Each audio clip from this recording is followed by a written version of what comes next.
How did you secure initial funding or resources to get started?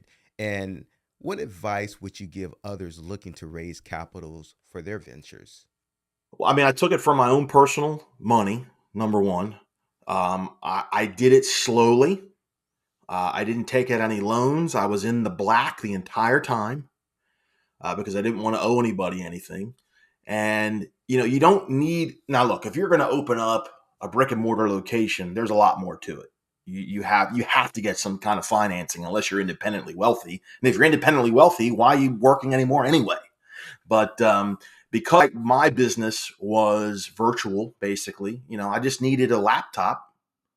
So I went and I took out the credit card, bought a laptop just for my business. So I was always working on two computers. I had the day job computer and I had the laptop open on to the side, fielding emails or posting on social media, yada yada. So my initial startup costs were pretty low, thank goodness, and I stretched out paying some of them off on a credit card. But every dollar that I made was reinvested into the company for a while. I didn't take any type of salary or payroll. I mean, it was at least 18 months before I started putting money in my Right. pocket. And that's kind of like, so that's what That James. is so key. And people, and that's why it's like, yeah, don't quit your day job. Not Right. try to be mean when you say that to people. Oh, I'm going to start my business. Yeah, but don't quit your day job. But because we didn't see paychecks when we started our production company before it evolved into being more than like a multimedia marketing company. We were paying everybody else on our crew, but reinvesting in getting more equipment. We were reinvesting getting, being able to get a website, all this stuff just to build a brand up Yeah. until it started generating enough money that we could start paying ourselves. But we made sure that our crew got taken care of. We made sure Yeah. our crew had the right equipment, and that's what it sounds like. What you did, you So got you similar. got all the equipment you needed, and reinvest, and it eventually pays off.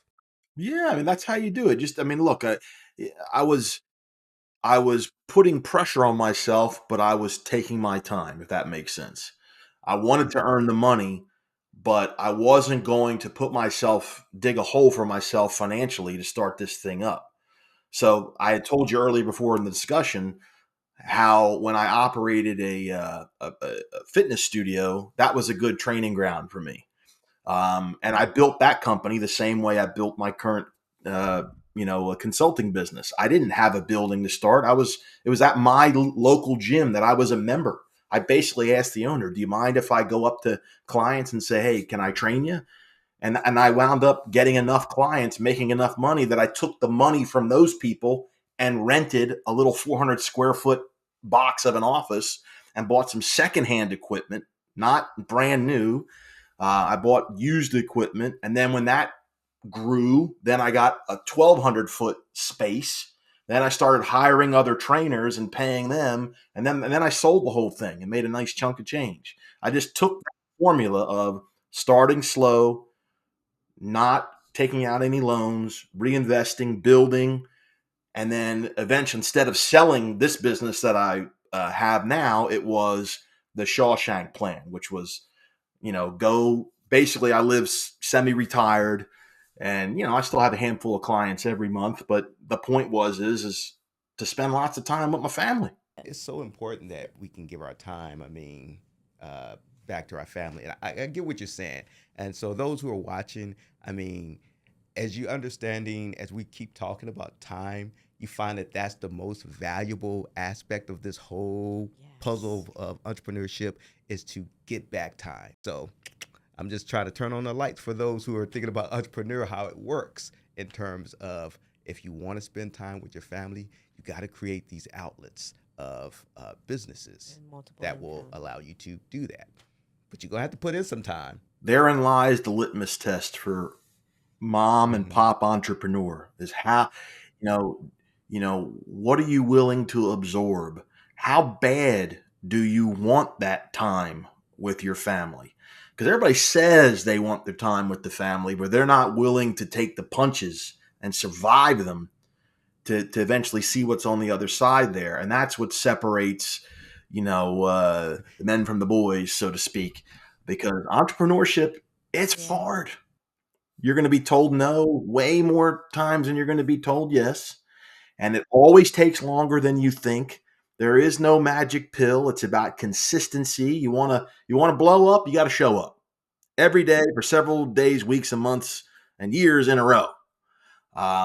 Yeah, that's figuring that like people, like I said, a lot of times people say, I want to be able, I don't want to have to work for the man anymore, and I want to be able to spend time with my kids. But then when they see what it actually takes, then I would say at least 75% of them bail because they're not willing to take that pain up front. And it is painful. Like I said, my wife and I adore each other, but she wanted to hit me in the head with a frying pan many days because I was doing what I was doing. But now, thank goodness, we're enjoying, the fruit of that labor. I know there's been oftentimes I'm Right. like, why did I leave corporate America? It was just so easy at that. Why did I put myself through this stress? But then the aha moments of the bigger picture comes back. Oh, this is why I'm doing it.